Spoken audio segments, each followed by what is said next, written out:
J'ai travaillé sur mon sujet, sur cette querelle qui est célèbre, qui est même fameuse, très étudiée. Elle est circonscrite de manière un peu conventionnelle à la charnière du XVIIe et du XVIIIe siècle. Et c'est un épisode en tant que tel révolu de notre histoire des lettres, des arts, des sciences et des mentalités, mais il me semble que aujourd'hui, modernes que nous sommes, par la force des choses, nous pouvons puiser quelques réflexions à l'étude de cette querelle des anciens et des modernes. Le mot de moderne, nous ne cessons de le voir imprimé et de l'entendre. Ce mot est très visible et très bruyant. Il n'a donc pas vieilli. Examinons un peu le sens de ce mot moderne, dont la puissance d'évocation reste très forte. C'est du latin modernus, mais le mot s'est forgé tardivement, 4e, 5e siècle de notre ère.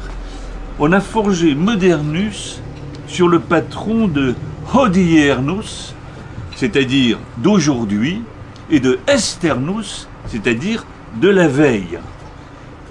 Les deux termes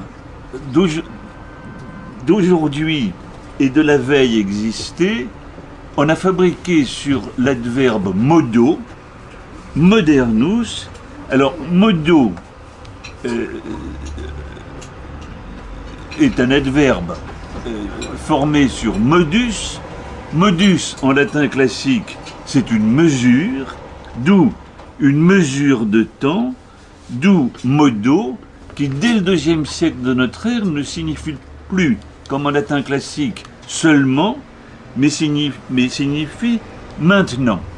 Donc au 5e siècle de notre ère, modernus désigne presque étymologiquement ce qui est compris dans une brève mesure de temps récent. Et dès que modo, l'adverbe modo, a perdu son acception seulement pour signifier maintenant, eh bien modernus signifie actuel, présent, contemporain. Le moderne, c'est ce qui s'est passé il y a très peu de temps, et donc ce qui est encore en vigueur aujourd'hui, maintenant. Il n'est pas du tout indifférent, vous allez me voir venir, à cause de cette étymologie de moderne sur modus, il n'est pas du tout indifférent que moderne ait tellement de rapport avec le mot de mode. C'est exactement la même étymologie. Mode et moderne. Le moderne, c'est ce qui est du jour, de ce jour, qui vient de paraître. Et comme cela vient de paraître, et que c'est de ce jour ou du jour, c'est évidemment à la mode. Dans toutes les acceptions possibles de l'expression à la mode. Les Italiens emploient l'expression oggi, et un pamphlétaire italien, lors de la querelle, c'est avant notre querelle, un pamphlétaire italien s'était moqué des anciens, des tenants de l'Antiquité, qui passaient leur vie à déplorer les modes désastreuses d'aujourd'hui. Cet Italien, Lancelotti, les appelait les oggidiani. Ils étaient coupables d'oggidianismo. Donc celui qui tout le temps dit « Ah, aujourd'hui c'est ignoble, c'était mieux naguère », c'est un personnage ridicule.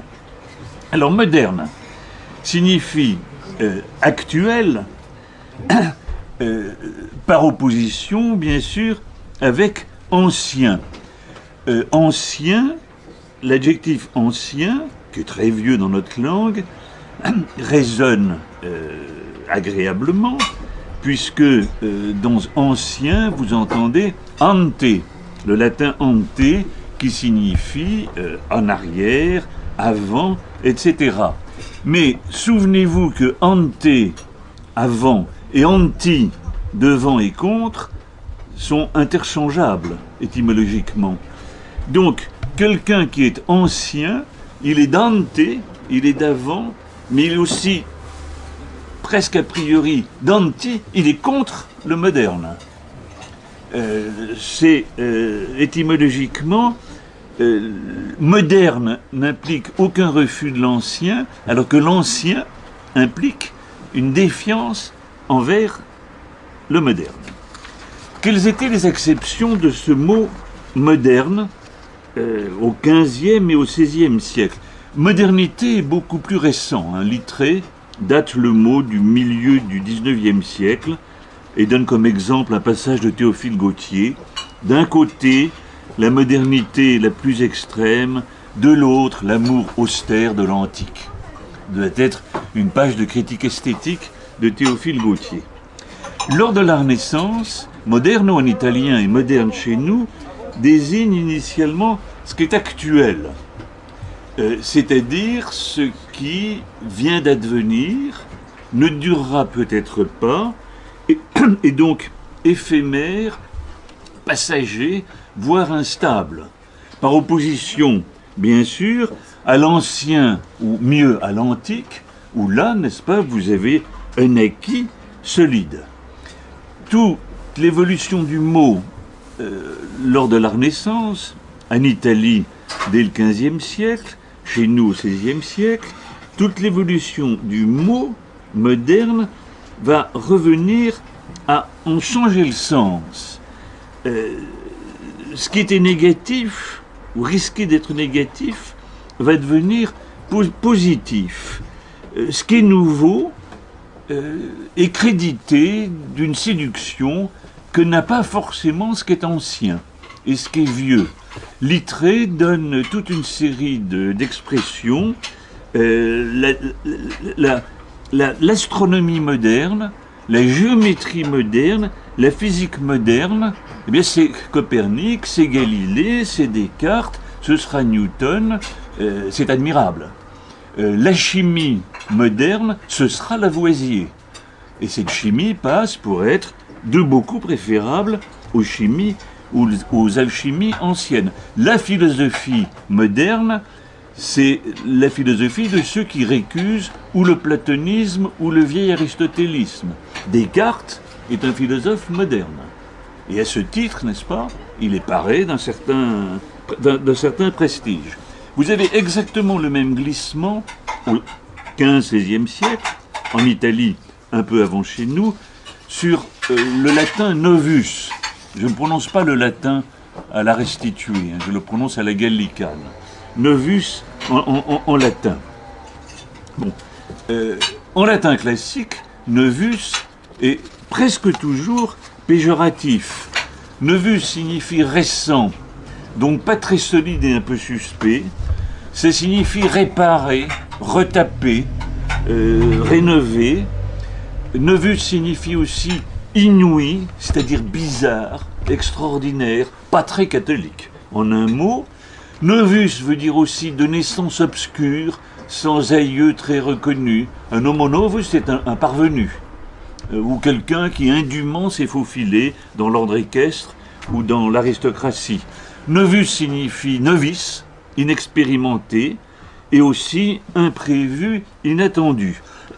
À partir du moment où novus s'est mis à être traduit par neuf et surtout par nouveau, le mot en français et en italien, lors de la Renaissance, a vu son acception, sa résonance plutôt, complètement changée et est devenu un mot sympathique, positif. Alors quelle fut plutôt la querelle des anciens et des modernes en Europe et en France? Ce sera mon premier point, et ensuite j'essaierai de poser à cette querelle des anciens et des modernes un certain nombre de questions. Je suis aidé dans mon travail, et vous pourrez satisfaire votre curiosité en lisant L'Irremplaçable, livre de M. Marc Fumaroli, paru chez Folio Classique en 2001, La querelle des anciens et des modernes. Il y a 150 pages de M. Fumaroli, une anthologie très bien faite de textes français, allemands, anglais, italiens, traduits, et une postface de l'abbé Jean-Robert Armegat. 893 pages quand même. c'est captivant.